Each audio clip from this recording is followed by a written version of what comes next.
ನಮಸ್ತೆ ಫ್ರೆಂಡ್, ಎಲ್ಲ ಆತ್ಮ ಬಂಧುಗಳಿಗೂ ನಮಸ್ಕಾರ. ಬೆಳಗಿನ ಧ್ಯಾನಕ್ಕೆ ಎಲ್ರಿಗೂ ಕೂಡ ಸ್ವಾಗತ. ನಾವೆಲ್ಲರೂ ಕೂಡ ಧ್ಯಾನಕ್ಕೆ ಕೂತ್ಕೊಳ್ಳೋಣ. ಕೈ ಬೆರಳುಗಳನ್ನು ಸೇರಿಸಿ ಕ್ರಾಸ್ ಮಾಡಿ, ಕಾಲು ಕ್ರಾಸ್ ಮಾಡಿ,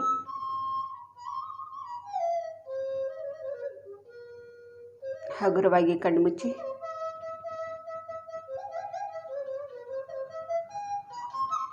ಸಹಜವಾಗಿ ನಡೀತಾ ಇರೋ ಉಸಿರಾಟವನ್ನೇ ನಾವು ಗಮನಿಸ್ತಾ ಇರೋಣ.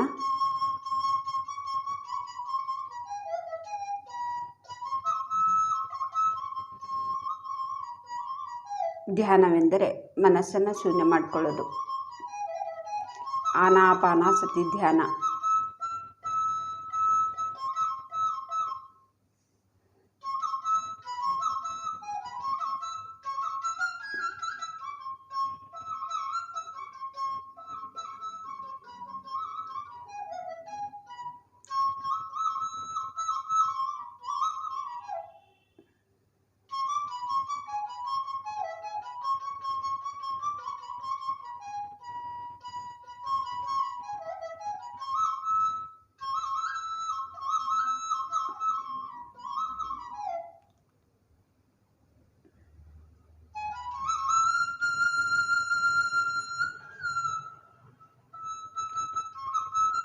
ಆನ ಅಂದರೆ ಉಸಿರನ್ನು ನಾವು ತಗೊಳ್ಳೋದು, ಅಪಾನ ಅಂದರೆ ಉಸಿರನ್ನು ಬಿಡೋದು, ಸತಿ ಅಂದರೆ ಉಸಿರಿನ ಜೊತೆಗೆ ಕೂಡಿ ಇರೋದು.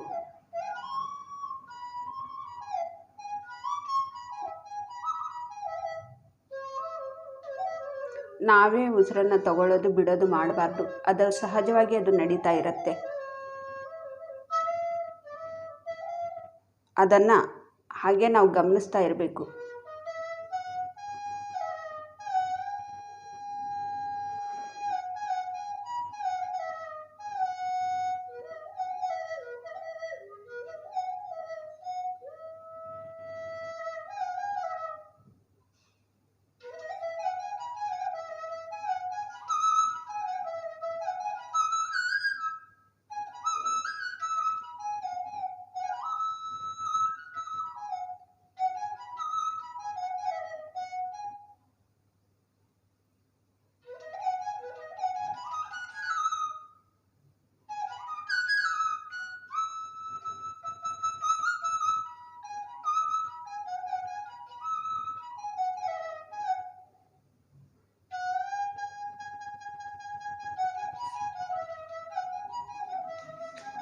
ಯೋಚನೆಗಳ ಹಿಂದೆ ಹೋಗೋದು ಬೇಡ ಫ್ರೆಂಡ್ಸ್. ಸಹಜವಾಗಿ ನಡೀತಾ ಇರೋ ಉಸಿರಾಟವನ್ನೇ ನಾವು ಗಮನಿಸ್ತಾ ಇರೋಣ.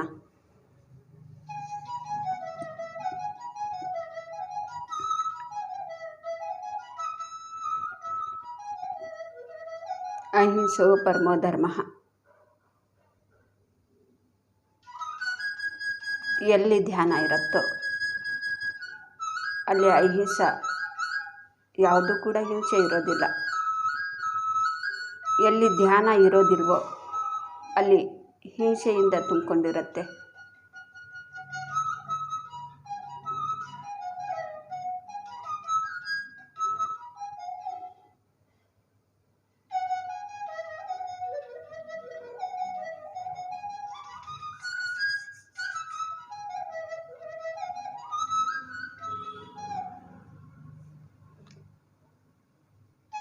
ಹಾಗಾಗಿ ನಾವೆಲ್ಲರೂ ಕೂಡ ಧ್ಯಾನಕ್ಕೆ ಸರೆಂಡರ್ ಆಗೋದು. ಅಹಿಂಸಾ ಮಾರ್ಗದಲ್ಲಿ ನಾವು ಕೂಡ ಜೀವಿಸೋಣ ಫ್ರೆಂಡ್ಸ್. ನಮ್ಮ ಉಸಿರಿಗೆ ನಾವು ಸರೆಂಡರ್ ಆಗೋಣ. ಧ್ಯಾನಕ್ಕೆ ನಾವು ಸರೆಂಡರ್ ಆಗೋಣ.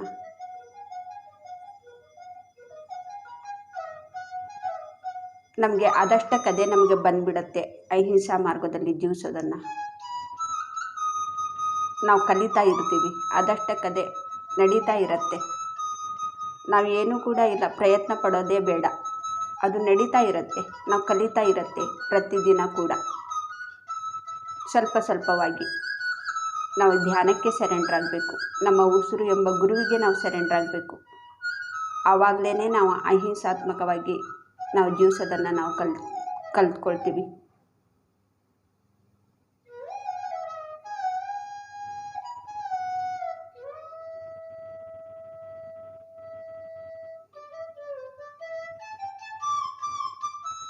ನಾವು ಯಾರಿಗೂ ಕೂಡ ಹಿಂಸೆ ಕೊಡಬಾರ್ದು ಅಂಥೇಳಿ ಸುಮ್ಮನೆ ಅಂದ್ಕೊಂಡ್ರೆ ನಾವು ಅದನ್ನು ಮಾಡೋದಿಲ್ಲ. ಹಿಂಸೆ ಕೊಡ್ತಾನೇ ಇರ್ತೀವಿ, ತೊಂದರೆ ಕೊಡ್ತಾನೇ ಇರ್ತೀವಿ. ಅಂದ್ಕೊಂಡ್ರೆ ಏನು ಕೂಡ ಆಗೋದಿಲ್ಲ.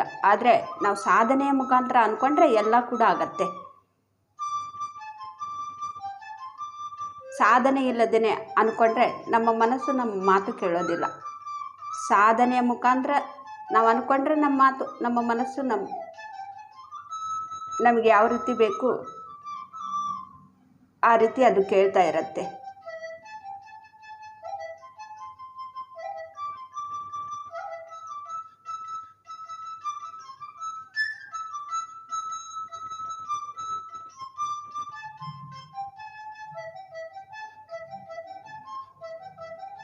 ನಾವು ಮನಸ್ಸಿಗೆ ನಾವು ಗುಲಾಮರಾಗೋದಲ್ಲ. ನಾವು ಏನು ಹೇಳ್ತೀವೋ, ನಮ್ಮಲ್ಲಿರುವಂಥ ಶಕ್ತಿ ಏನೇ ಮನಸ್ಸಿಗೆ ಹೇಳುತ್ತೋ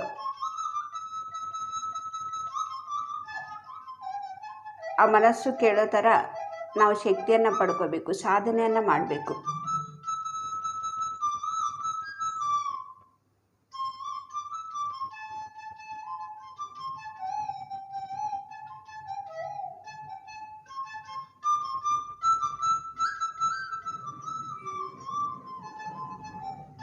ಸಾಧನೆಯನ್ನು ಮಾಡ್ತಾ ಮಾಡ್ತಾ ನಾವು ಅಂದ್ಕೊಂಡ್ರೆ ಎಲ್ಲ ಕೂಡ ಆಗತ್ತೆ.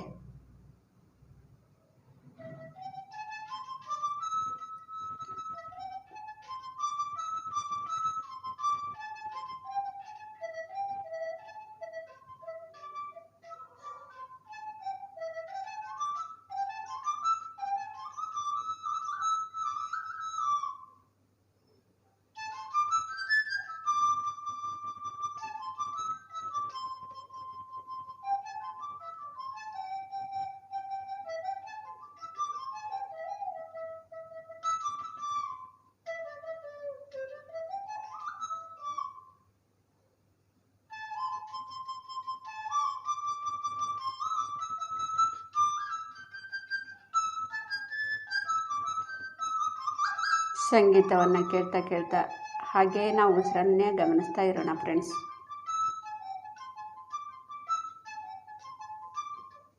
ಉಸಿರು ಒಳಗಡೆ ಹೋಗ್ತಾ ಇದೆ, ಹೊರಗಡೆ ಬರ್ತಾ ಇದೆ, ಒಳಗಡೆ ಹೋಗ್ತಾ ಇದೆ, ಹೊರಗಡೆ ಬರ್ತಾ ಇದೆ. ಹಾಗೆಯೇ ಆ ಉಸಿರನ್ನು ನಾವು ಸಾಕ್ಷಿಯಾಗಿ ನೋಡ್ತಾ ಇರೋಣ. ಹೀಗೆ ಸಾಕ್ಷಿಯಾಗಿ ನೋಡೋದನ್ನೇ ನಾವು ಅಭ್ಯಾಸ ಮಾಡಬೇಕು. ಯೋಚನೆಗಳ ಹಿಂದೆ ಹೋಗಬಾರ್ದು. ಮತ್ತೆ ಉಸಿರನ್ನೇ ಗಮನಿಸ್ತಾ ಇರಬೇಕು.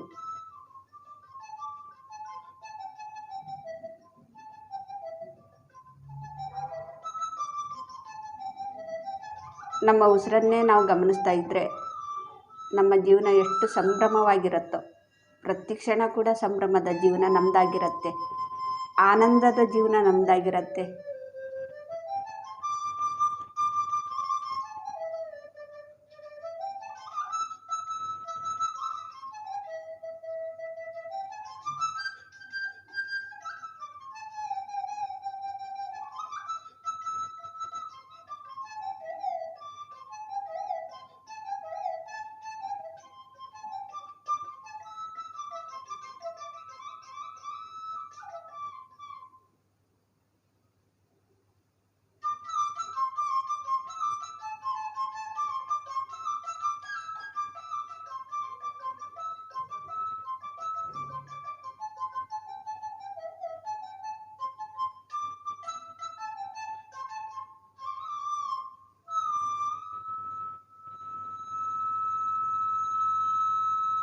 ನಮ್ಮ ಮನಸ್ಸಿನಲ್ಲಿ ಯಾವುದೇ ಎಂಥದ್ದೇ ಯೋಚನೆ ಇದ್ದರೂ ಕೂಡ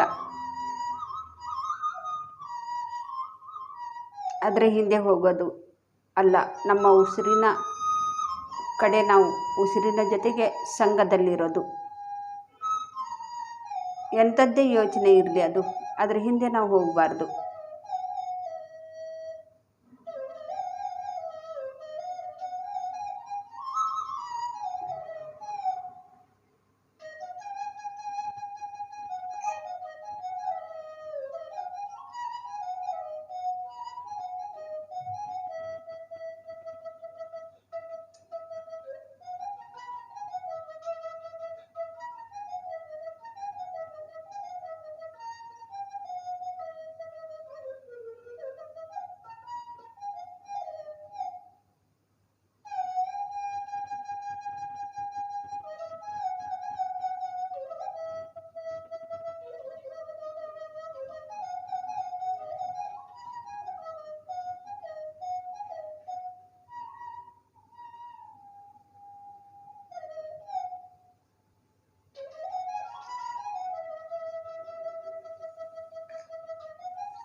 ಧ್ಯಾನಕ್ಕೆ ಕೂತ್ಕೊಂಡಾಗ ಮಧ್ಯದಲ್ಲಿ ಕಣ್ಣು ಬಿಡಬಾರ್ದು.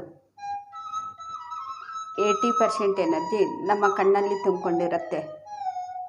ಕೈ ಕ್ರಾಸ್ ಮಾಡೋದ್ರಿಂದ 10% ಎನರ್ಜಿ ನಮ್ಮ ಕೈಗಳಲ್ಲಿ ತುಂಬಿಕೊಂಡಿರುತ್ತೆ. ಕಾಲು ಕ್ರಾಸ್ ಮಾಡೋದ್ರಿಂದ 10% ಎನರ್ಜಿ ಕಾಲಲ್ಲಿ ತುಂಬಿಕೊಂಡಿರುತ್ತೆ. ಕಣ್ಣು ಮುಚ್ಚಿ ನಾವು ಧ್ಯಾನಕ್ಕೆ ಕೂತ್ಕೊಳ್ಳೋದ್ರಿಂದ 80% ನಮ್ಮ ಕಣ್ಣಲ್ಲಿ ತುಂಬಿಕೊಂಡಿರುತ್ತೆ.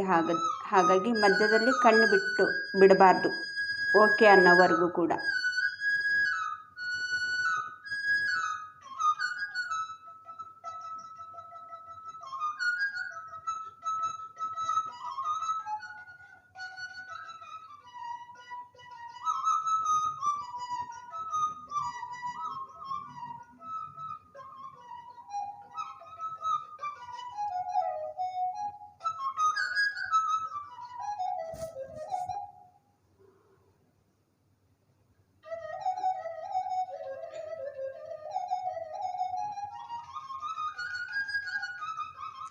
ಪ್ರತಿದಿನ ಸಾಧನೆ, ಪ್ರತಿ ಕ್ಷಣ ಸಾಧನೆಯಲ್ಲೇ ನಾವು ಇರಬೇಕು. ಒಂದು ಕ್ಷಣ ಕೂಡ ನಾವು ವ್ಯರ್ಥವಾಗಿ ನಾವು ಕಳೆಯಬಾರ್ದು ಫ್ರೆಂಡ್ಸ್. ಕಣ್ಣು ಮುಚ್ಚಿದರೆ ನಾವು ಉಸಿರಾಟದ ಜೊತೆಗೆ ಸಾಧನೆಯಲ್ಲಿ ಇರಬೇಕು. ಕಣ್ಣು ಬಿಟ್ಟರೆ ನಮ್ಮ ಕೆಲಸದಲ್ಲಿ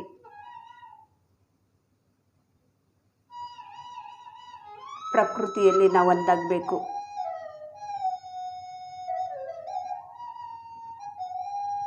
ಕಣ್ಣು ಮುಚ್ಚಿದರೆ ನಮ್ಮ ಉಸಿರಾಟದ ಜೊತೆಗೆ ನಾವು ಒಂದಾಗಬೇಕು.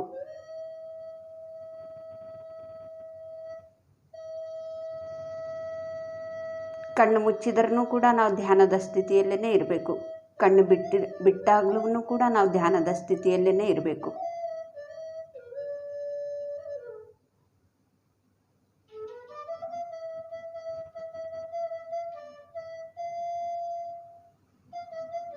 ಆಗ ನಮ್ಮ ಯೋಚನೆಗಳು ಕೂಡ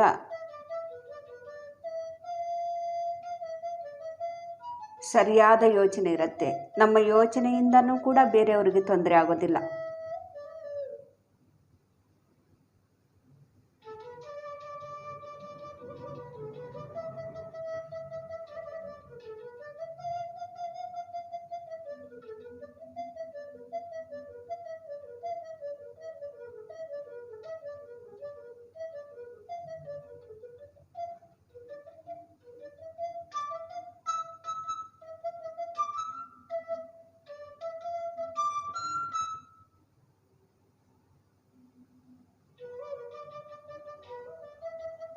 ನಮ್ಮ ಯೋಚನೆಗಳಿಂದನೂ ಕೂಡ ನಾವು ಬೇರೆಯವ್ರಿಗೆ ನಾವು ತೊಂದರೆ ಕೊಡಬಾರ್ದು ಅಂಥೇಳಿ ನಮ್ಮ ಉಸಿರು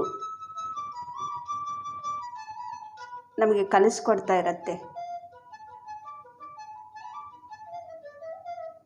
ಕೇವಲ ಕೆಟ್ಟದಾಗಿ ಬೈಯೋದು, ಹೊಡೆಯೋದು, ಕತ್ತರಿಸೋದು ಅಷ್ಟೇ ಹಿಂಸೆ ಅಲ್ಲ. ನಮ್ಮ ಯೋಚನೆಯಿಂದನೂ ಕೂಡ ನಾವು ಬೇರೆಯವ್ರಿಗೆ ಹಿಂಸೆ ಕೊಡಬಾರ್ದು, ಹಿಂಸೆ ಮಾಡಬಾರ್ದು. ನಮ್ಮ ಯೋಚನೆ ಬೇರೆಯವ್ರ ಮೇಲೆ ಪರಿಣಾಮ ಬೀರಬಾರ್ದು.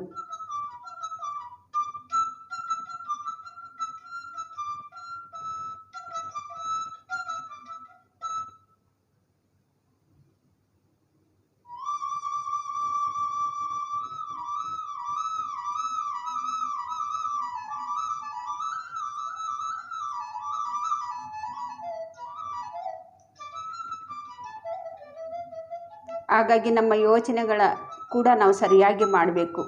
ಸರಿಯಾದ ಯೋಚನೆಗಳ ಶಕ್ತಿ ತರಂಗಗಳನ್ನೇ ಎಲ್ಲ ಕಡೆಯೂ ಕೂಡ ಹರಡ್ಕೋಬೇಕು. ನಮ್ಮ ಯೋಚನೆಗಳನ್ನು ಕೂಡ ಅಹಿಂಸಾ ಮಾರ್ಗದಲ್ಲಿ ನಾವು ಜೀವಿಸ್ತಾ ಇರಬೇಕು. ನಮ್ಮ ಯೋಚನಾ ತರಂಗಗಳು ಕೂಡ ಎಷ್ಟೋ ದೂರದವರೆಗೂ ಹೋಗ್ತಾ ಇರುತ್ತೆ.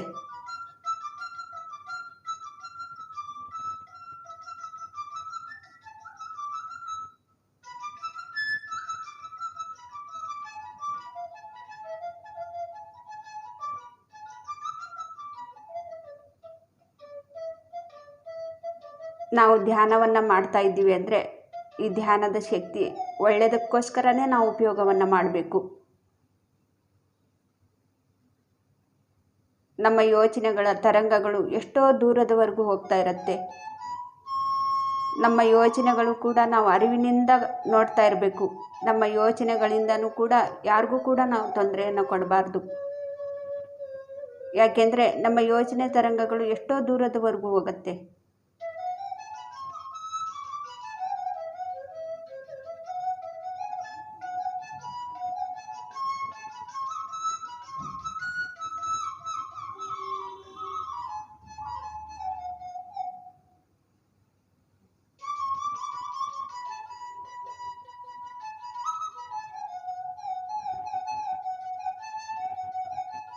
ನಾವು ಎಷ್ಟು ಹೆಚ್ಚು ಹೆಚ್ಚು ಧ್ಯಾನ ಮಾಡ್ತೀವೋ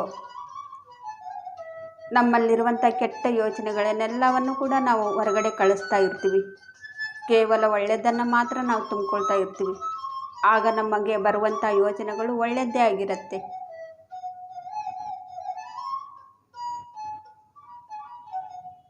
ನಾವು ಇಲ್ಲೇ ಮನೆಯಲ್ಲೇ ಕೂತ್ಕೊಂಡು ಈ ಒಳ್ಳೆಯ ಯೋಚನೆಯನ್ನು ತರಂಗಗಳು ಎಷ್ಟೋ ದೂರದವರೆಗೂ ಹೋಗ್ತಾ ಇರುತ್ತೆ. ಇಲ್ಲೇ ಮನೆಯಲ್ಲೇ ನಾವು ಕೂತ್ಕೊಂಡಿರ್ತೀವಿ, ಆದರೆ ನಮ್ಮ ಯೋಚನೆಗಳು ಎಷ್ಟೋ ಒಳ್ಳೆಯ ಕೆಲಸವನ್ನು ಮಾಡ್ತಾ ಇರುತ್ತೆ ಆ ತರಂಗಗಳು.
ಪತ್ರಿಜಿಯವರು ಯಾವಾಗಲೂ ಕೂಡ ಹೇಳ್ತಾ ಇರ್ತಾರೆ, ನಾವು ಸಾಧುಗಳಾಗಬೇಕು, ಸಂತರಾಗಬೇಕು ಅಂತೇಳಿ.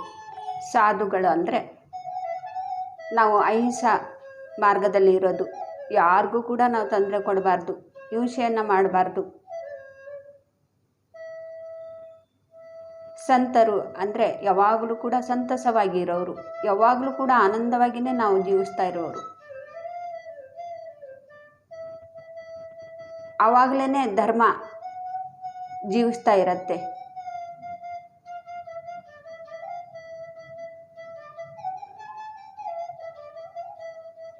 ಆವಾಗಲೇ ನಾವು ಧರ್ಮದಿಂದ ನಾವು ಜೀವಿಸೋದಕ್ಕೆ ಸಾಧ್ಯ ಆಗತ್ತೆ.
ಸಹಜವಾಗಿ ನಡೀತಾ ಇರೋ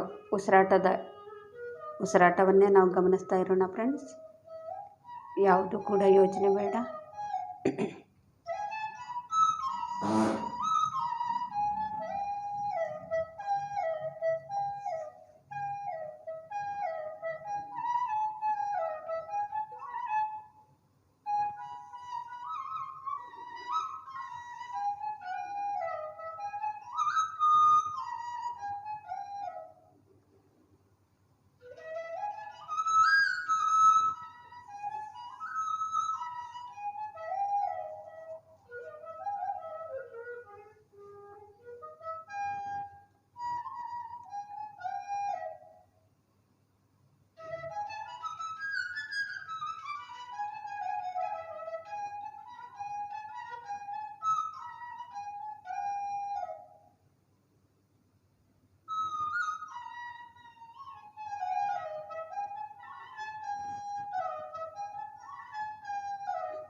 ಯಾವುದು ಯೋಚನೆ ಬೇಡ ಫ್ರೆಂಡ್ಸ್.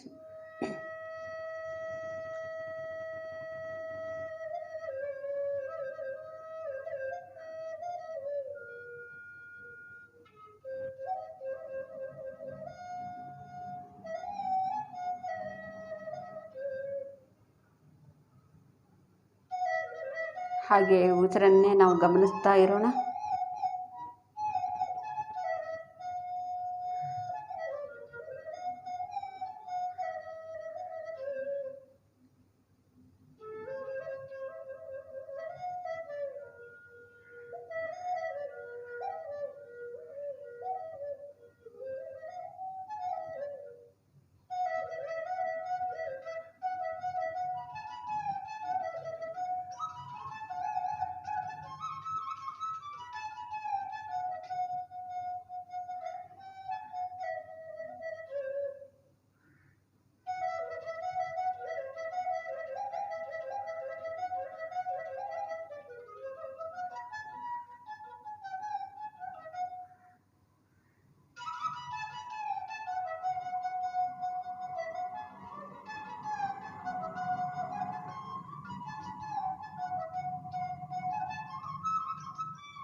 ಈ ಭೂಮಿ ಮೇಲೆ ನಾವು ಹುಟ್ಟಿದ್ದೀವಿ ಅಂದರೆ ನಾವು ಎಲ್ಲ ಕಷ್ಟಗಳನ್ನು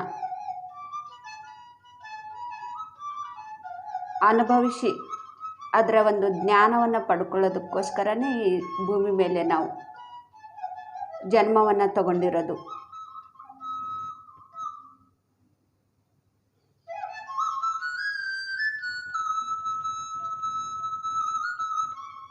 ಇಲ್ಲಿ ಎಲ್ರಿಗೂ ಕೂಡ ಸರಿ ಸಮಾನ.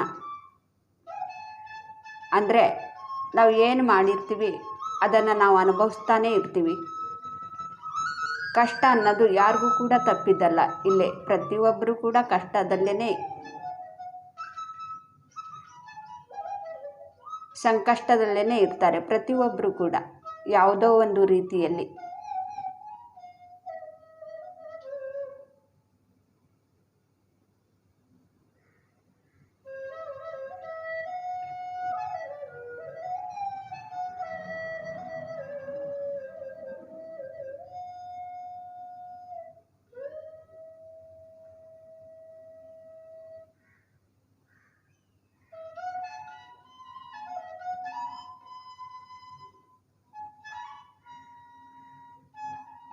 ಈ ಸಂಕಷ್ಟದಿಂದ ನಾವು ಮುಕ್ತಿಯನ್ನು ನಾವು ಪಡಿಬೇಕು.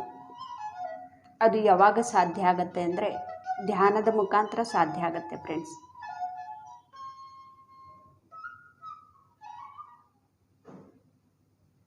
ನಾವು ಎಷ್ಟೋ ದೂರದವರೆಗೂ ಹೋದ್ರೂ ಕೂಡ, ಎಲ್ಲಿ ಹೋದ್ರೂ ಕೂಡ ಪ್ರತಿಯೊಬ್ಬರೂ ಕೂಡ ಯಾವುದೋ ಒಂದು ಸಂಕಷ್ಟದಲ್ಲಿ ಇದ್ದೇ ಇರ್ತಾರೆ. ಪ್ರತಿಯೊಬ್ಬರನ್ನೂ ಕೂಡ ನಾವು ಗಮನಿಸಿ ನೋಡಿದಾಗ ಪ್ರತಿಯೊಬ್ಬರು ಕೂಡ ಒಂದು ಸಂಕಷ್ಟದಲ್ಲಿರ್ತಾರೆ.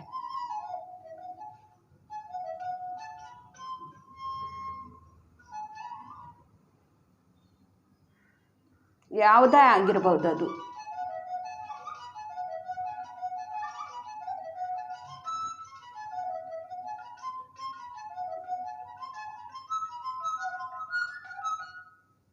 ಹೇಗೆ ಅಗ್ನಿಗೆ ಸುಡುವ ಸ್ವಭಾವನೋ ಈ ಭೂಮಿಯ ಸ್ವಭಾವವನ್ನು ಕೂಡ ಎಲ್ಲರೂ ಕೂಡ ಸಂಕಷ್ಟದಲ್ಲೇ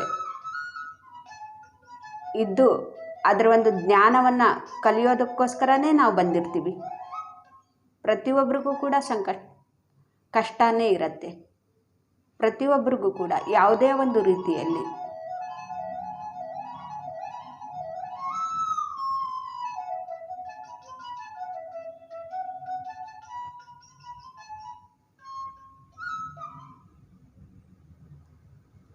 ಅಂಥ ಒಂದು ಕಷ್ಟದಿಂದ ಏನು ನಾವು ಜ್ಞಾನವನ್ನು ಕಲಿತಾ ಇರ್ತೀವಿ, ಜ್ಞಾನವನ್ನು ನಮಗದು ಸಿಗಬೇಕು, ಜ್ಞಾನವನ್ನು ನಾವು ಪಡಿಬೇಕು. ಎಂಥ ಒಂದು ಕಷ್ಟದ ಪರಿಸ್ಥಿತಿಯಲ್ಲಿಯೂ ಕೂಡ ನಾನು ಅದರಿಂದ ಹೇಗೆ ಹೊರಗಡೆ ಬರಬೇಕು ಅಂಥೇಳಿ ಆ ಜ್ಞಾನ ನಮಗೆ ಯಾವಾಗ ಸಿಗುತ್ತೆ ಅಂದರೆ ಧ್ಯಾನದಿಂದ, ನಮ್ಮ ಉಸಿರು ಎಂಬ ಗುರುವಿನ ಜೊತೆಗಿದ್ದಾಗ.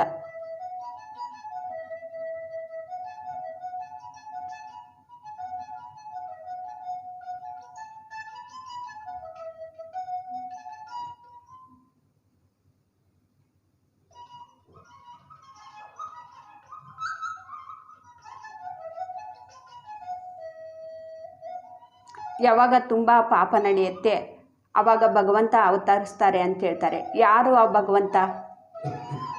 ಎಲ್ಲ ಕಷ್ಟಗಳಿಂದ ಈ ಭೂಮಿ ಮೇಲೆ ಇದ್ದು ಎಲ್ಲ ಕಷ್ಟವನ್ನು ಜಯಿಸಿದಂಥ ಅವರು ಭಗವಂತರು.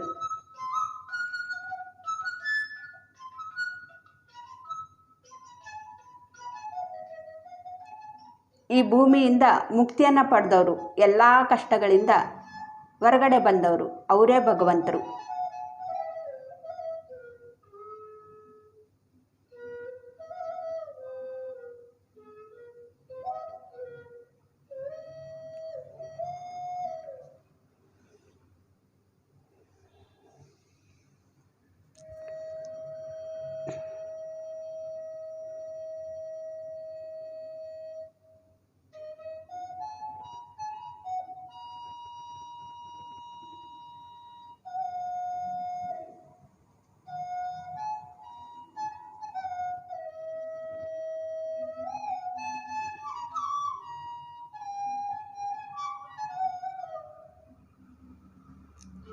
ಸಾಧುಗಳಿಗೆ ರಕ್ಷಣೆ ಮಾಡೋದಕ್ಕೆ, ಧರ್ಮವನ್ನು ಸ್ಥಾಪನೆ ಮಾಡೋದಕ್ಕೆ,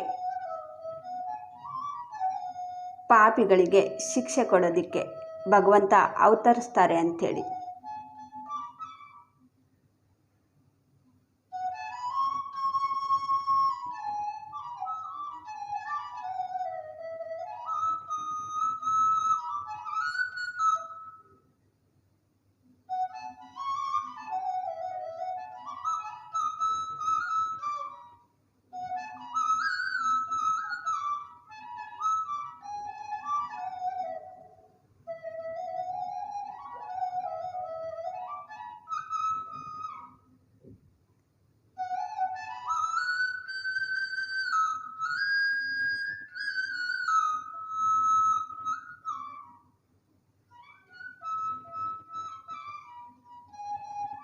ಯಾರು ಸಾಧುಗಳು, ಯಾರು ಧ್ಯಾನ ಮಾಡ್ತಾರೋ, ಯಾರು ಅಹಿಂಸಾ ಮಾರ್ಗದಲ್ಲಿರ್ತಾರೋ,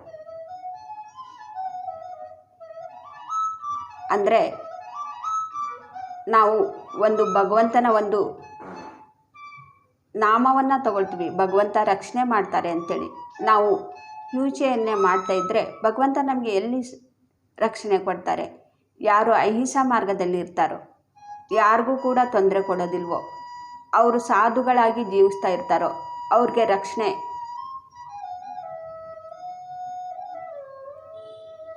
ಅದು ಸಹಜವಾಗಿ ಸಿಗ್ತಾ ಇರುತ್ತೆ.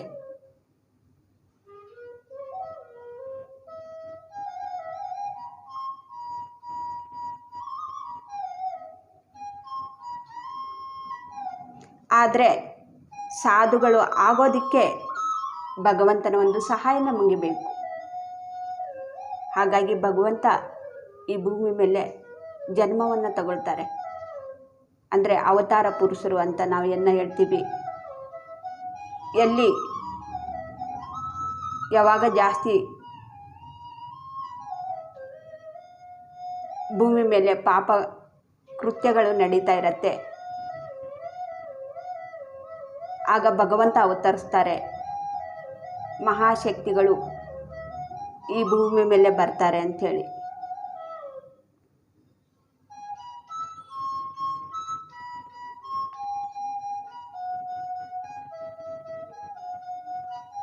ಎಷ್ಟೋ ಒಂದು ಯುಗಗಳಿಂದನೇ ನಾವು ಈ ಮಾತನ್ನು, ಈ ಪದವನ್ನು ನಾವು ಕೇಳ್ತಾ ಇರ್ತೀವಿ.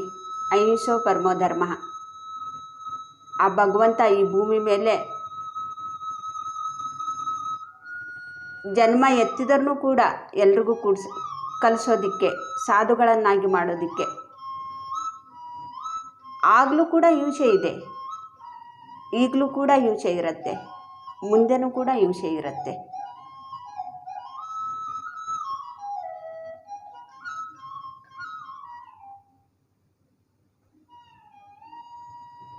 ಕೃಷ್ಣನ ಕಾಲದಲ್ಲಿ, ರಾಮನ ಕಾಲದಲ್ಲಿ ಯಾಕೆ ಯುದ್ಧ ನಡೀತು? ಹಿಂಸೆ ಇರೋದ್ರಿಂದನೇ ಯುದ್ಧ ನಡೀತು.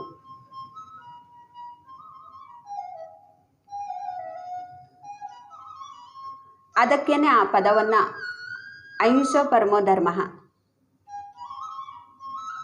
ಯಾರಿಗೂ ಕೂಡ ನಾವು ಹಿಂಸೆ ಕೊಡಬಾರ್ದು, ಹಿಂಸೆ ಇರೋದ್ರಿಂದನೇ ನಾವು ಹಿಂಸೆ ಕೊಡಬಾರ್ದು ಅಂಥೇಳಿ ಆ ಪದ ನಾವು ಬಳಸ್ತಾ ಇದ್ದೀವಿ ಆವಾಗ್ಲಿಂತನೂ ಕೂಡ.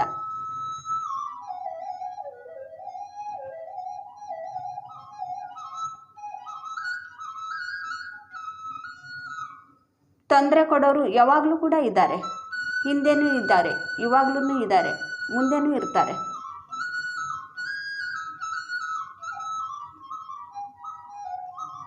ಯಾರು ತೊಂದರೆಯನ್ನು ಕೊಟ್ಟಿದ್ರೋ ಅವರೇ ಇವಾಗ ಅಹಿಂಸಾ ಮಾರ್ಗದಲ್ಲಿ ಜೀವಿಸೋದಕ್ಕೆ ಅವರೇ ಬಂದು ಹೇಳ್ತಾರೆ ನಮಗೆ, ಅವರೇ ಭಗವಂತರಾಗ್ತಾರೆ.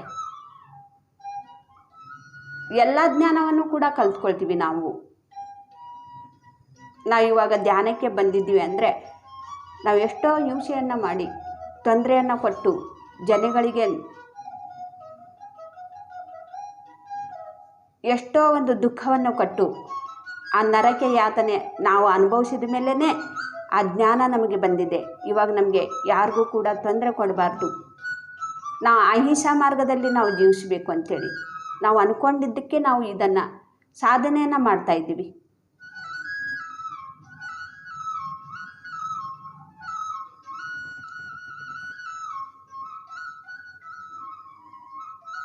ನಾವು ಕೂಡ ಅಹಿಂಸಾ ಮಾರ್ಗದಲ್ಲಿ ಜೀವಿಸ್ತಾ ಬೇರೆಯವ್ರಿಗೂ ಕೂಡ ನಾವು ಹೇಳಬೇಕು, ಅವರೇ ಸಾಧು,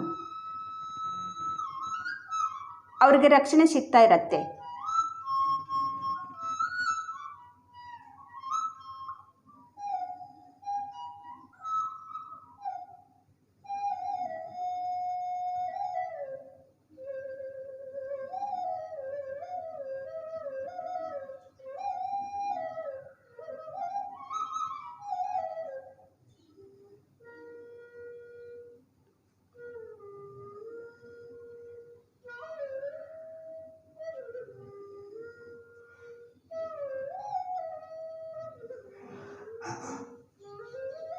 ಈ ಭೂಮಿ ಮೇಲೆ ಕಷ್ಟನೇ ಇಲ್ಲ ಅಂದರೆ ಯಾರು ಕೂಡ ಹೋಗೋದಕ್ಕೆ ಇಷ್ಟಪಡ್ತಾ ಇರಲಿಲ್ಲ ಮೇಲೆ.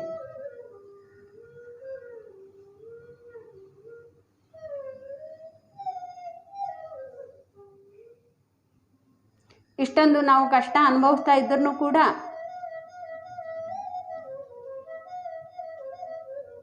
ಒಂದೊಂದು ರೀತಿಯ ವಿಚಿತ್ರವಾಗಿ ನಾವು ಕಷ್ಟ ಅನುಭವಿಸ್ತಾ ಇದ್ರೂ ಕೂಡ ನಮಗೆ ಧ್ಯಾನಕ್ಕೆ ಬರೋಕ್ಕಿಂತ ಮೊದಲು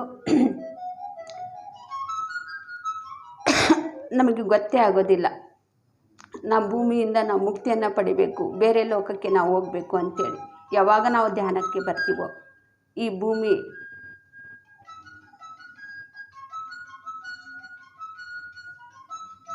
ಕಷ್ಟದಲ್ಲಿನೇ ನಾವು ಜೀವಿಸ್ತಾ ಇರ್ತೀವಿ. ಯಾವುದೋ ಒಂದು ಕಷ್ಟದಲ್ಲಿ ನಾವು ಇರ್ತೀವಿ.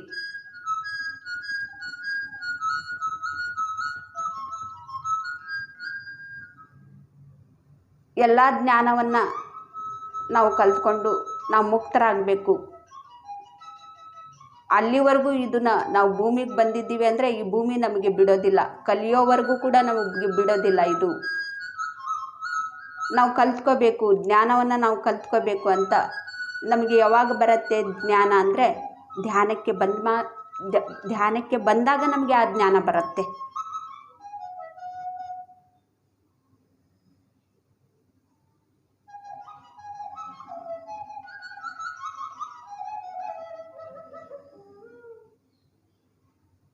ನಾವು ಎಲ್ಲ ಕಷ್ಟಗಳಿಂದನೂ ಕೂಡ ಮುಕ್ತಿಯನ್ನು ನಾವು ಪಡಿಬೇಕು. ಪಡೀಲಿಲ್ಲ ಅಂದರೆ ಮತ್ತೆ ನಾವು ಬರ್ತಾ ಇರ್ತೀವಿ. ಅದನ್ನು ನಾವು ಕಲೀಲಿಲ್ಲ ಅಂದರೆ ಮತ್ತೆ ನಾವು ಬರ್ತಾ ಇರ್ತೀವಿ. ಪುನರಪಿ ಜನನಂ ಪುನರಪಿ ಮರಣಂ ಪುನರಪಿ ಜನನೇ ಜಠರೇ ಶಯನಂ. ತಾಯಿ ಗರ್ಭದಲ್ಲಿ ನಾವು ಮತ್ತೆ ಹುಟ್ತಾನೇ ಇರ್ತೀವಿ.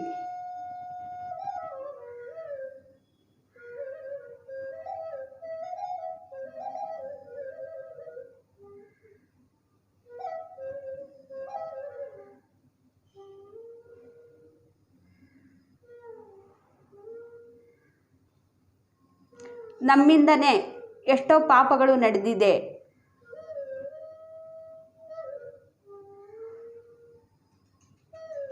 ಮತ್ತು ನಾವೇ ಇದನ್ನು ಸರಿ ಮಾಡಬೇಕು.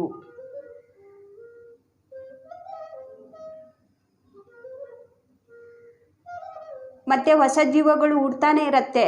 ಮತ್ತೆ ಅವರಿಗೆ ಕಲಿಸೋದಕ್ಕೋಸ್ಕರ ಮತ್ತೆ ಬರಬೇಕು. ಕಲಿಸೋದಕ್ಕೆ ಆ ಭಗವಂತ ಅವತರಿಸ್ತಾರೆ. ಮತ್ತೆ ಹೊಸ ಜೀವಗಳು ಮತ್ತೆ ಹುಟ್ಕೊಳ್ತವೆ ಕಲಿಯೋದಕ್ಕೆ. ಕಷ್ಟ ದುಃಖ ನಷ್ಟದಿಂದ ಒದ್ದಾಡ್ತಾ ಇರತ್ತೆ. ಮತ್ತೆ ಅವಾಗ ಭಗವಂತ ಮತ್ತೆ ಅವತರಿಸ್ತಾರೆ ಅದರಿಂದ ಹೇಗೆ ಹೊರಗಡೆ ಬರಬೇಕು ಅಂತೇಳಿ.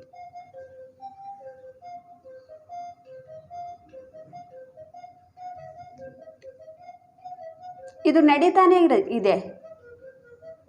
ಯುಗ ಯುಗಗಳಿಂದನೂ ಕೂಡ ಇದು ನಡೀತಾನೆ ಬಂದಿದೆ, ನಡೀತಾನೆ ಇರತ್ತೆ.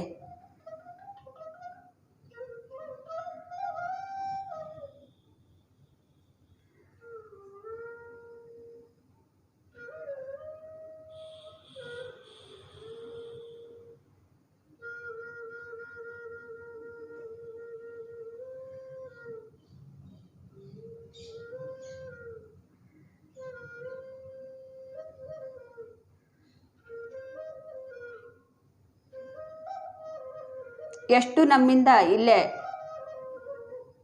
ಹಿಂಸೆ ಆಗಿದೆಯೋ, ರಕ್ತಪಾತ ಆಗಿದೆಯೋ,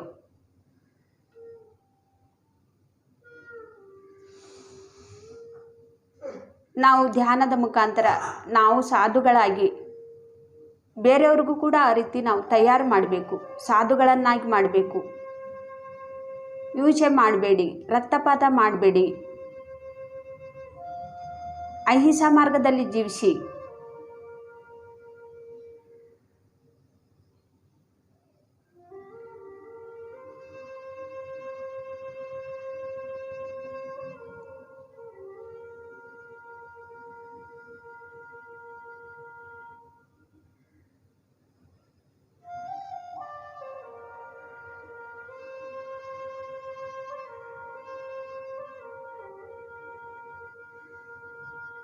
ಇದು ನಾವು ಯಾವಾಗ ಹೇಳ್ತೀವಿ ಅಂದರೆ, ನಾವು ಆ ಒಂದು ಮಾರ್ಗದಲ್ಲಿ ಇದ್ದಾಗ ನಾವು ಬೇರೆಯವ್ರಿಗೆ ಹೇಳೋದಕ್ಕೆ ಸಾಧ್ಯ ಆಗತ್ತೆ.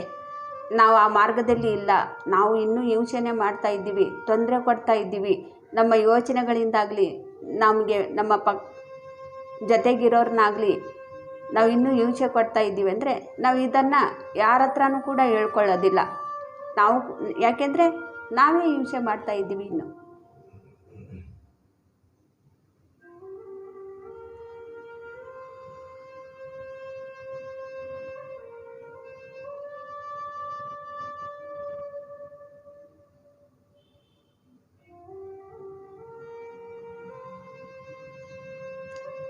ಯಾರಿಗೆ ಅಹಿಂಸಾ ಮಾರ್ಗದಲ್ಲಿ ಇರು ಅಂಥೇಳಿ ಹೇಳೋದಕ್ಕೆ ಯಾರಿಗೆ ಸಾಧ್ಯ ಆಗತ್ತೆ ಅಂದರೆ, ಯಾರು ಸಾಧುಗಳಾಗಿರ್ತಾರೆ ಅವ್ರಿಗೆ ಸಾಧ್ಯ ಇದೆ ಹೇಳೋದಕ್ಕೆ.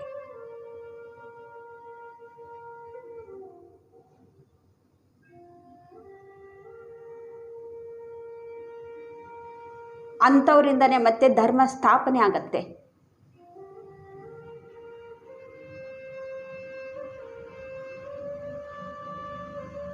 ಇಲ್ಲಿ ಧರ್ಮ ಅಂದರೆ ಯಾವುದೂ ಕೂಡ ಜಾತಿಗೆ ಸಂಬಂಧಪಟ್ಟಿದ್ದಲ್ಲ, ಜ್ಞಾನಕ್ಕೆ ಸಂಬಂಧಪಟ್ಟಿದ್ದು.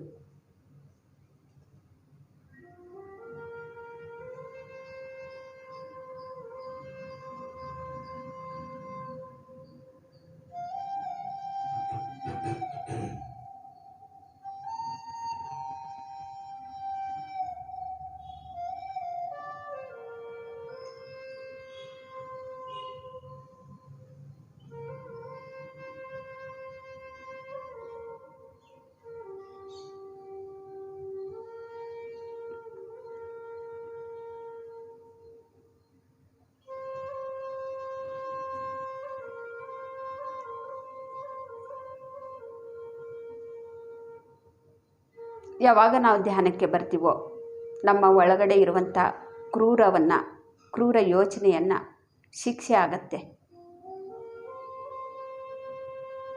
ಯಾರದನ್ನು ಮರ್ದಿಸ್ತಾರೆ, ಯಾರು ಸಾಧುಗಳಾಗಿರ್ತಾರೋ, ಯಾರು ಧರ್ಮ ಸ್ಥಾಪನೆಯನ್ನು ಮಾಡ್ತಾ ಇರ್ತಾರೋ ಅವರಿಂದ ಇದು ಸಾಧ್ಯ ಆಗತ್ತೆ. ನಮ್ಮಲ್ಲಿರುವಂಥ ಎಷ್ಟೋ ಕೆಟ್ಟ ಯೋಚನೆಗಳು, ನಾವು ಮಾಡಿದಂಥ ಕೆಟ್ಟ ಕರ್ಮಗಳು,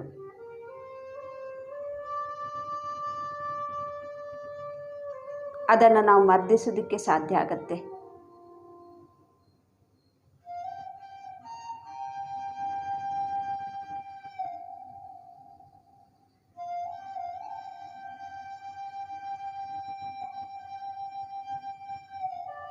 ಈ ರೀತಿ ಈ ಮೂರೂ ಕೂಡ ಯಾರಲ್ಲಿದೆ ಅವರೇ ಭಗವಂತರು.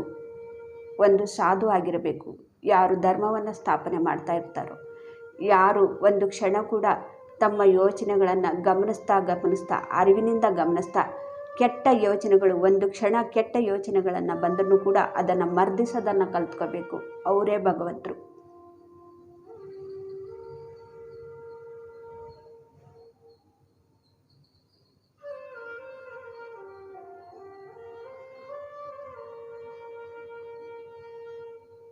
ಯಾಕೆ ಇಷ್ಟೊಂದು ಜನ ಕರೋನಾ ಬಂದು ಇಷ್ಟೊಂದು ಜನ ಸತ್ತೋದ್ರು? ಯಾರು ಅದಕ್ಕೆ ಕಾರಣ? ಭಗವಂತನ ಕಾರಣ? ನಮ್ಮ ಯೋಚನೆಗಳೇ ಕಾರಣ, ಅವರ ಯೋಚನೆಗಳೇ ಕಾರಣ. ಅವರು ಮಾಡುವಂಥ ಕೆಲಸನೇ, ಅವ್ರು ಮಾಡುವಂಥ ಕರ್ಮ, ಅವ್ರು ಮಾಡುವಂಥ ಯೋಚನೆ.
ನಾವು ಕೂಡ ಎಷ್ಟೋ ಜನ್ಮಗಳಿಂದ ಅಂಥ ಒಂದು ಕೆಟ್ಟ ಕರ್ಮ, ಕೆಟ್ಟ ಯೋಚನೆ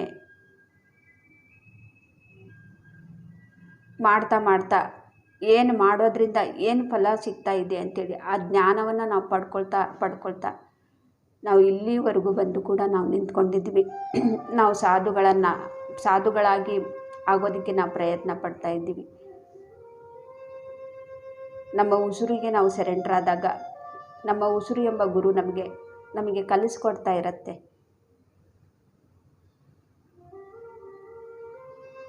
ನಾವು ಅಂದ್ಕೊಂಡಿರೋದಕ್ಕೆ ನಾವು ಇಲ್ಲಿವರೆಗೂ ಬಂದಿದ್ದೀವಿ.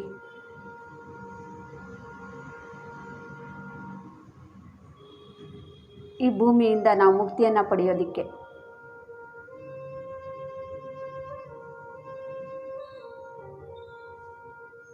ಯಾರು ಮುಕ್ತಿಯನ್ನು ಪಡೆಯೋದಕ್ಕೆ ಬಯಸ್ತಾರೋ, ಎಂಥದ್ದೇ ಕಷ್ಟ ಬರಲಿ, ಎಂಥದ್ದೇ ನಷ್ಟ ಆಗಲಿ, ನಮ್ಮ ಜೀವನದಲ್ಲಿ ಎಂಥದ್ದೇ ಘಟನೆ ನಡೀಲಿ, ಅದನ್ನು ನಾವು ಆ ಒಂದು ಪರಿಸ್ಥಿತಿ ನಮಗೆ ಕಲಿಯೋದಕ್ಕೋಸ್ಕರನೇ ಬಂದಿದೆ, ನಾವು ಕಲ್ತ್ಕೋಬೇಕು ಅನ್ನೋದು ನಮಗೆ ಜ್ಞಾನ ಬರುತ್ತೆ.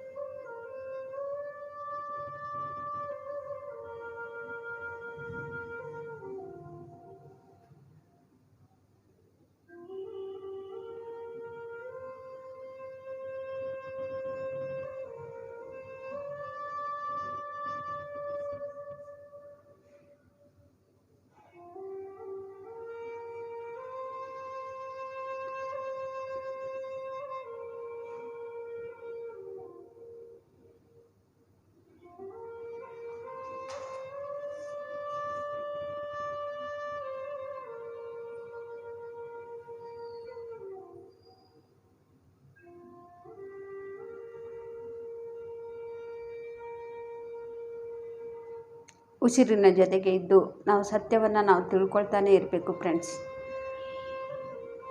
ನಾವು ಧರ್ಮ ಸ್ಥಾಪನೆಯನ್ನು ಮಾಡಬೇಕು. ಧರ್ಮವನ್ನು ಸ್ಥಾಪನೆ ಆಗಬೇಕಂದ್ರೆ ನಾವು ಅದನ್ನು ಉಸಿರು ಎಂಬ ಗುರುವಿನ ಜೊತೆಗೆ ಇದ್ದು ನಾವು ಕಲ್ತ್ಕೋಬೇಕು.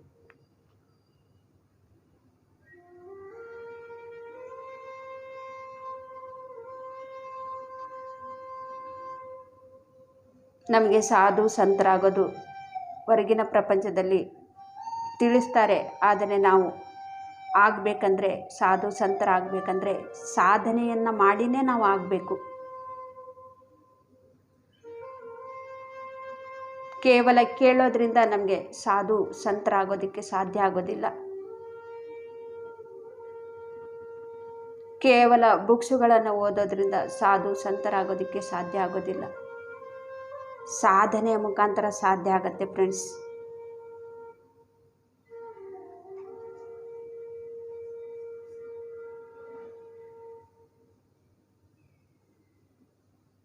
ನಾವು ಸಾಧನೆ ಮಾಡಬೇಕು. ಪ್ರತಿ ಕ್ಷಣ ಕೂಡ ನಾವು ಸಾಧನೆಯಲ್ಲಿರಬೇಕು.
ರೋಗಿಗಳು ಇದ್ದಾಗಲೇ ಔಷಧಿಗಳನ್ನು ಕಂಡು ಹಿಡಿತಾ ಇರ್ತಾರೆ. ರೋಗಿಗಳು ಇಲ್ಲದೇ ಇದ್ದರೆ ಔಷಧಿನೇ ನಮಗೆ ಬೇಕಾಗಿಲ್ಲ.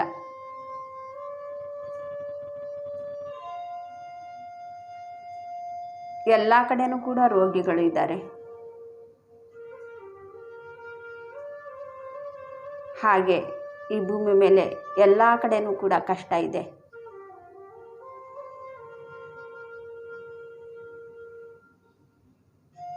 ಹಾಗಾಗಿ ಭಗವಂತ ಧರ್ಮ ಸ್ಥಾಪನೆಯನ್ನು ಮಾಡೋದಕ್ಕೆ ಅವತರಿಸ್ತಾರೆ.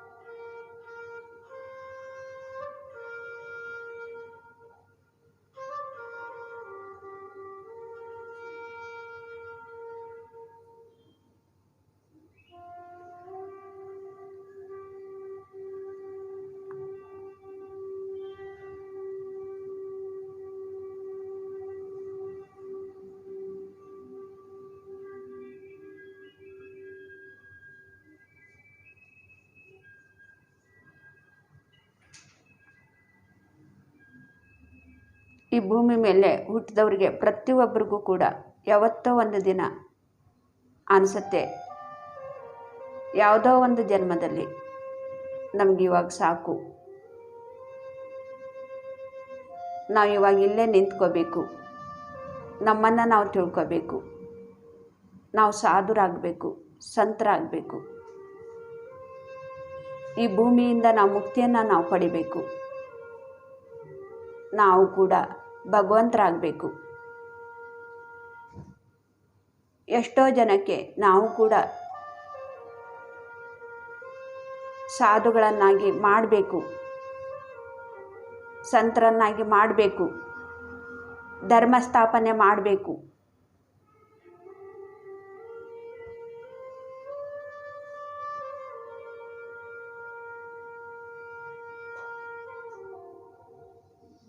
ಪ್ರತಿಯೊಬ್ಬರಿಗೂ ಕೂಡ ಅನಿಸುತ್ತೆ ಫ್ರೆಂಡ್ಸ್.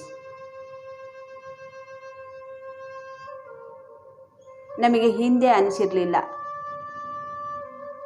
ಇವಾಗ ನಮಗೆ ಅನ್ನಿಸ್ತಾ ಇದೆ. ಹಿಂದೆ ಯಾಕೆ ಅನಿಸಿರಲಿಲ್ಲ ಅಂದರೆ, ಹಿಂದೆ ಅದರ ಒಂದು ಕರ್ಮ, ಯಾವ ಕರ್ಮವನ್ನು ಮಾಡೋದ್ರಿಂದ ಏನು ಫಲ ಸಿಗತ್ತೆ ಅನ್ನೋದು ಆ ಜ್ಞಾನ ನಮಗೆ ಬೇಕು. ಮತ್ತು ನಮ್ಮ ಹಿಂದೆ ಬರೋರು ಅವ್ರಿಗೂ ಕೂಡ ಎಲ್ಲ ಜ್ಞಾನವನ್ನು ಕಲ್ತ್ಕೊಳ್ಳೋದಕ್ಕೆ ಎಲ್ಲ ಕರ್ಮದ ಒಂದು ಮಾಡಿ ಆ ಜ್ಞಾನವನ್ನು ಅವರು ಕೂಡ ಸಂಪಾದನೆ ಮಾಡ್ಕೊಳ್ತಾರೆ. ನಮ್ಮ ಮುಂದೆ ಹೋದವರು ಎಷ್ಟು ಜ್ಞಾನವನ್ನು ಸಂಪಾದನೆ ಮಾಡಿ ಆ ಜ್ಞಾನವನ್ನು ನಮ್ಗೆ ಹೇಳೋದಕ್ಕೆ ಮತ್ತೆ ಅವತರಿಸ್ತಾ ಇರ್ತಾರೆ. ನಾವು ಕೂಡ ಅಷ್ಟೇ, ಮತ್ತು ನಮ್ಮ ಹಿಂದೆ ಬರೋರು ಅವರು ಕೂಡ ಅಷ್ಟೇ, ಪ್ರತಿಯೊಬ್ಬರು ಕೂಡ ಕಲ್ತ್ಕೊಳ್ತಾರೆ.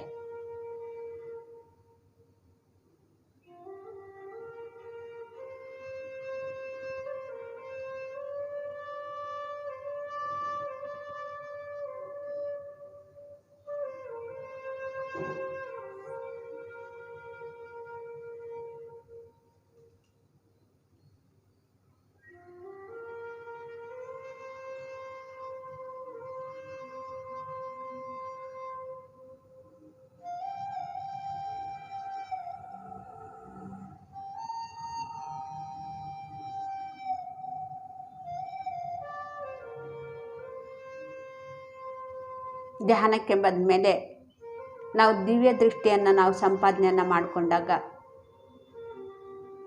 ನಮ್ಮ ಜನ್ಮ ಪರಂಪರೆ, ಕರ್ಮ ಪರಂಪರೆ ಬಗ್ಗೆ ನಾವು ತಿಳ್ಕೊಂಡಾಗ ನಾವು ಏನಾಗಿದ್ವಿ, ಏನಾಗಬೇಕು,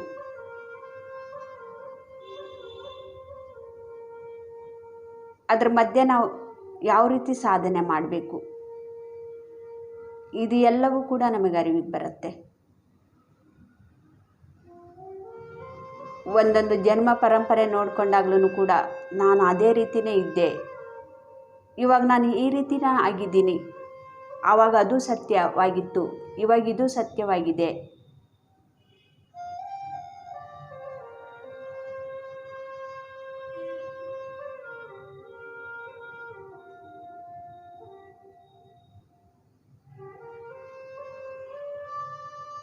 ಆವಾಗ ರಾವಣಾಸುರನ ಹಾಗೆ ನಾನು ಜೀವಿಸ್ತಾ ಇದ್ದೆ, ಇವಾಗ ರಾಮನ ಹಾಗೆ ನಾವು ಜೀವಿಸ್ತಾ ಇದ್ದೇನೆ.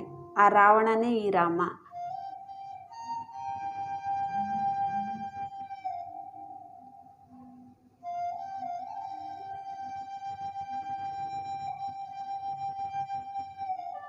ಆವಾಗ ಎಲ್ರಿಗೂ ಕೂಡ ಹಿಂಸೆ, ತೊಂದರೆಯನ್ನು ನಾನು ಕೊಡ್ತಾ ಇದ್ದೆ. ಇವಾಗ ಅಹಿಂಸಾ ಮಾರ್ಗದಲ್ಲಿ ಜೀವಿಸೋದಕ್ಕೆ ಇವಾಗ ನಾನೇ ಹೇಳ್ಕೊಡ್ತಾ ಇದ್ದೀನಿ. ಆವಾಗ ಎಲ್ರಿಗೂ ಕೂಡ ನಾನೇ ತೊಂದರೆ ಕೊಡ್ತಾ ಇದ್ದೆ.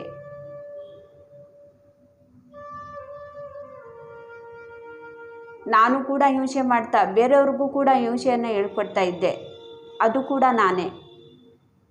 ಆ ಜ್ಞಾನ ಬಂದ ಮೇಲೆ ಇವಾಗ ಹೇಳ್ತಾ ಇರೋದು, ಬೇರೆಯವ್ರನ್ನ ತೊಂದರೆ ಕೊಡಬೇಡಿ, ಬೇರೆಯವ್ರನ್ನ ಹಿಂಸೆ ಮಾಡಬೇಡಿ, ಅಹಿಂಸಾ ಮಾರ್ಗದಲ್ಲಿ ಜೀವಿಸಿ. ಇವಾಗ ಹೇಳ್ತಾ ಇರೋದು ನಾನೇ. ಈ ಜನ್ಮ ಪರಂಪರೆ ಬಗ್ಗೆ ನಾವು ತಿಳ್ಕೊಂಡಾಗ ಆ ಜ್ಞಾನ, ಒಂದೊಂದೇ ಜ್ಞಾನವನ್ನು ನಾವು ಹೇಗೆ ಕಲ್ತ್ಕೊಂಡು ಬಂದ್ವಿ, ಇಲ್ಲಿವರೆಗೂ ನಾವು ಹೇಗೆ ಕಲ್ತ್ಕೊಂಡು ಬಂದ್ವಿ ನಾವು ತಿಳ್ಕೊಳ್ತೀವಿ. ಆಗ ನಾವು ಬೇರೆಯವ್ರಿಗೆ ಯಾರಿಗೂ ಕೂಡ ಅಪವಾದ ಕೊಡೋದಿಲ್ಲ. ಅವರು ಆ ಸ್ಥಿತಿಯಲ್ಲಿದ್ದಾರೆ, ಕಲಿತಾ ಇದ್ದಾರೆ. ನಾವು ಕೂಡ ಆ ಸ್ಥಿತಿಯಿಂದನೇ ಈ ಸ್ಥಿತಿಗೆ ಬಂದಿರೋದು.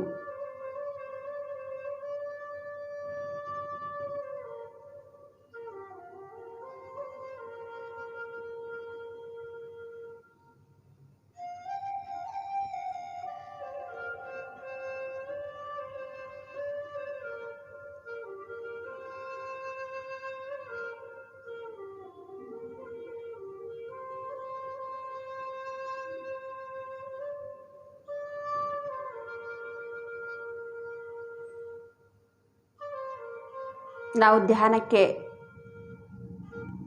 ಯಾವಾಗಲೂ ಕೂಡ ಸಮಯವನ್ನು ನಾವು ಕೊಡಬೇಕು.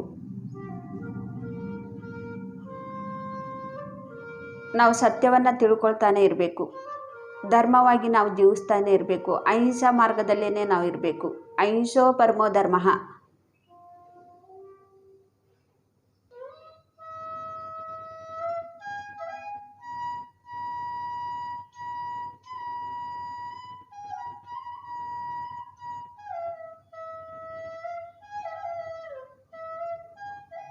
ಧ್ಯಾನದಲ್ಲಿ ನೋಡಿ, ನಾವು ಎಷ್ಟೆಷ್ಟೋ ಸತ್ಯಗಳನ್ನು ಮನೆಯಲ್ಲಿ ಕೂತ್ಕೊಂಡು ಸಾಧನೆಯ ಮುಖಾಂತರ ಎಷ್ಟೋ ಸತ್ಯವನ್ನು ತಿಳ್ಕೊಳ್ತಾ ಇದ್ದೀವಿ. ಅಲ್ಲಿನೂ ನಾನೇ, ಇಲ್ಲಿನೂ ನಾನೇ, ಮುಂದೆನೂ ಕೂಡ ಇರ್ತೀನಿ ಅಂಥೇಳಿ.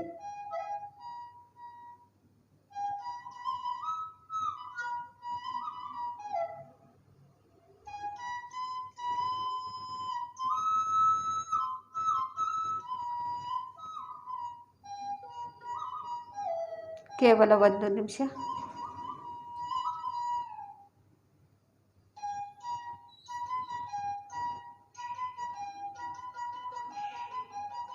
ಧ್ಯಾನದಿಂದ ನಾವು ಸಹಜ ಸ್ಥಿತಿಗೆ ಬರೋಣ ಫ್ರೆಂಡ್ಸ್.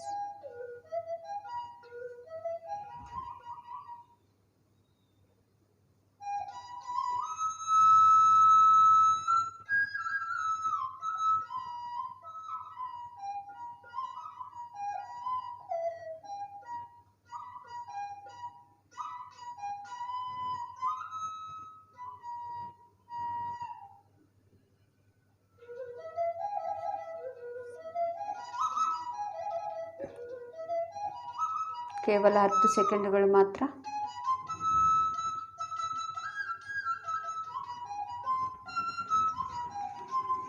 ಓಕೆ ಫ್ರೆಂಡ್ಸ್, ನಿಮ್ಮ 2 ಕೈಗಳನ್ನು ಬಿಡಿಸ್ಕೊಂಡು ಕಣ್ಣಿನ ಮೇಲೆ ಇಟ್ಕೊಳ್ಳಿ. 5 ಸೆಕೆಂಡ್ಸ್. 5 4 3 2 1 0. ನಿಮ್ಮ ಕೈಗಳನ್ನೇ ನೋಡ್ತಾ ಕಣ್ಣು ಬಿಡಿ. ಈ ಧ್ಯಾನವನ್ನು ತಿಳಿಸ್ಕೊಟ್ಟಂಥ ಗುರುಜಿ ಬ್ರಹ್ಮಶ್ರೀ ಪಿತಾಮಹ ಪತ್ರಿಜಿಯವರಿಗೆ ನಾವು ಧನ್ಯವಾದಗಳನ್ನು ತಿಳಿಸೋಣ. ಎಲ್ಲ ದೇವಾನುದೇವತೆಗಳಿಗೂ ಕೂಡ, ಎಲ್ಲ ಮಾಸ್ಟರ್ಸ್ಗಳಿಗೂ ಕೂಡ ನಾವು ಧನ್ಯವಾದಗಳನ್ನು ತಿಳಿಸೋಣ ಚಪ್ಪಾಳೆ ಮುಖಾಂತರ. ಇಲ್ಲಿ ಬಂದಂತಹ ಎಲ್ಲ ಆತ್ಮಬಂಧುಗಳಿಗೂ ಕೂಡ ಧನ್ಯವಾದಗಳನ್ನು ತಿಳಿಸ್ತಾ ಇವತ್ತಿನ ಕ್ಲಾಸ್ ಮುಗಿಸ್ತಾ ಇದ್ದೀನಿ. Thank you masters, thank you. ಯಾರಿಗಾದರೂ ಏನಾದರೂ ಅನುಭವ ಆಗಿದ್ದರೆ ಹಂಚ್ಕೊಳ್ಳಿ.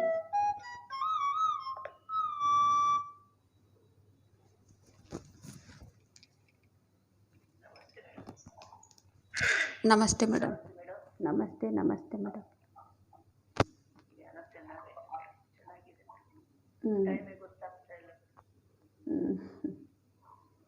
Okay madam. ಏನಾದರೂ ಆಯಿತಾ ನಿಮಗೆ ಅನುಭವ ಧ್ಯಾನದಲ್ಲಿ?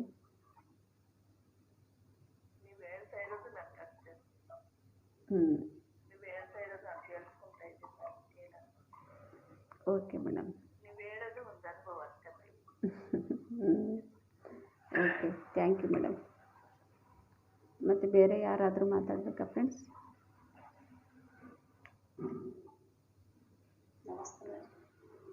ನಮಸ್ತೆ ಮೇಡಮ್.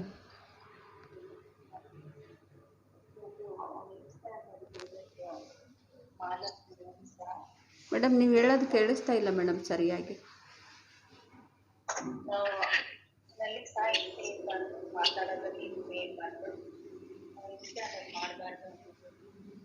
ಮತ್ತೆ ಪ್ರತಿಯೊಬ್ಬರು ಯಾವತ್ತಾದ್ರೂ ಒಂದಿನ ಆಧ್ಯಾತ್ಮಿಕ ಮಾರ್ಗಕ್ಕೆ ಬರಲೇಬೇಕು. ಏನೋ ಒಂದು ಕನಸ್ತರ ಆಯ್ತು, ಅದ್ರೆ ಸರಿಯಾಗಿ ಜ್ಞಾಪಕ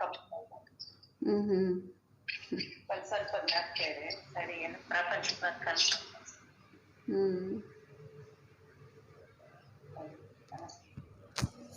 thank you madam. Okay masters, bye bye, see you. ನಮಸ್ತೆ.